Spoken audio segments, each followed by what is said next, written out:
নবী, আল্লাহর প্রিয় বান্দা, কিন্তু তাকে 40 বছর জেলে রাখা হলো।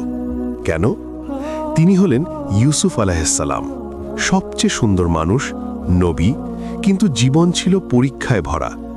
ভাইয়েরা তাকে হিংসা করত, কূপে ফেলে দিল, তারপর দাস হিসেবে বিক্রি করা হলো মিশরে। মিশরের মন্ত্রীর ঘরে কাজ করছেন, সুন্দর, সৎ, নেককার। মন্ত্রীর স্ত্রী তাকে দেখল, মুগ্ধ হয়ে গেল। একদিন দরজা বন্ধ করে বলল, এসো। কিন্তু ইউসুফ আলাইহিসসালাম প্রত্যাখ্যান করলেন, বললেন, আল্লাহর আশ্রয় চাই, এটা হারাম। মন্ত্রীর স্ত্রী রাগে ফেটে পড়ল, মিথ্যা অভিযোগ দিল, বলল, ইউসুফ আমাকে আক্রমণ করেছে। কেউ বিশ্বাস করল না ইউসুফকে, তাকে জেলে পাঠানো হলো।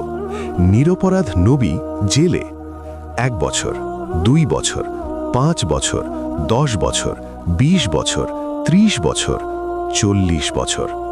40 বছর জেলে, কোনো অপরাধ ছাড়াই। কেন আল্লাহ এত দীর্ঘ সময় জেলে রাখলেন? তিনি তো নবী। কারণ আল্লাহ তাকে প্রস্তুত করছিলেন বড় কিছুর জন্য, বাদশা বানানোর জন্য। জেলখানা থেকেও ইউসুফ আলাইহিসসালাম ধৈর্য ধরলেন, অভিযোগ করলেন না, আল্লাহর উপর ভরসা রাখলেন। 40 বছর পর বাদশাহের স্বপ্নের ব্যাখ্যা দিলেন।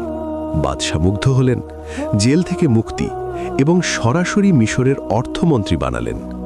জেলখানা থেকে প্রাসাদে 40 বছরের ধৈর্যের পুরস্কার। শিক্ষা: আল্লাহ যখন দেরি করেন, তখন আরও ভালো কিছু দিতে চান। ধৈর্য ধরুন। লাইক করুন, শেয়ার করুন, কমেন্টে লিখুন সুবহানাল্লাহ, আর আমাদের ইসলামিক 7 সাবস্ক্রাইব করুন।